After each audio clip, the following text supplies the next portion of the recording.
തിരുവനന്തപുരത്ത് മഴ കനക്കുകയാണ്. എറണാകുളം മുതൽ വയനാട് വരെ ഓറഞ്ച് അലർട്ടാണ്. മറ്റു ജില്ലകളിലൊക്കെ യെല്ലോ അലർട്ടും. കടലിൽ പോകുന്നതിന് മത്സ്യത്തൊഴിലാളികൾക്ക് നിയന്ത്രണം ഏർപ്പെടുത്തിയിട്ടുണ്ട്. അപ്പോൾ മഴ ഇങ്ങനെ കൂടി വരുന്നു എന്നുള്ളതാണ് ഏറ്റവും പ്രധാനപ്പെട്ട തലക്കെട്ടായി ഇന്ന് കേരളത്തിൽ എവിടെ നിന്ന് നമ്മൾ എടുത്തു നോക്കിയാലും അതാണ് പ്രധാന വാർത്ത.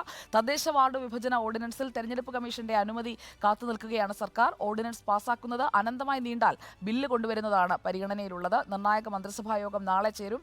വിവരങ്ങളുമായി നമുക്കൊപ്പം അലമീൻ തോട്ടുമുക്ക് ചേരുകയാണ്. അലമീൻ, വെരി ഗുഡ് മോർണിംഗ്. എങ്ങനെയുണ്ട്? രാവിലെ നല്ല തണുപ്പ്, നല്ല മഴ തോർന്ന് ചാറ്റൽ മഴയാണോ? എന്താണ് തലസ്ഥാനത്തെ അവസ്ഥ? നല്ല കുളിരുള്ള ഒരു അന്തരീക്ഷമാണ്. കിടന്നുറങ്ങാൻ മൂടിപ്പോച്ച് കിടന്നുറങ്ങാൻ പറ്റുന്ന സുഖമുള്ള ഒരു അന്തരീക്ഷമാണ്. രാവിലെ എഴുന്നേറ്റ് ഇപ്പോൾ മഴ വലിയ രീതിയിലില്ല. മഴക്കാർ നിൽക്കുന്നുണ്ട്. എപ്പോൾ വേണമെങ്കിലും പെയ്യാമെന്നൊരു അവസ്ഥയാണ് ചെയ്യാം. പുലർച്ചെ മുതൽ നേരെ ചാറ്റൽ മഴ ഉണ്ടായിരുന്നു തിരുവനന്തപുരത്ത്.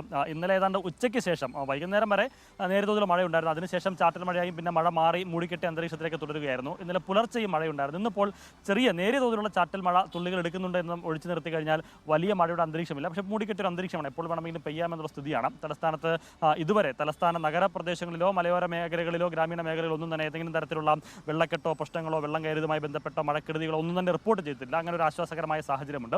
എന്ന് മാത്രമല്ല തിരുവനന്തപുരത്ത് ഇന്ന് യെല്ലോ അലർട്ടാണ് പ്രഖ്യാപിച്ചിരിക്കുന്നത്. വരും ദിവസങ്ങളിൽ ഒരു പക്ഷേ മഴ കനക്കാനുള്ള സാധ്യതയുണ്ട്. എന്നാലും ഇന്നിപ്പോൾ തിരുവനന്തപുരത്ത് തെളിഞ്ഞ അന്തരീക്ഷം എന്ന് തന്നെ പറയാം. സുജ.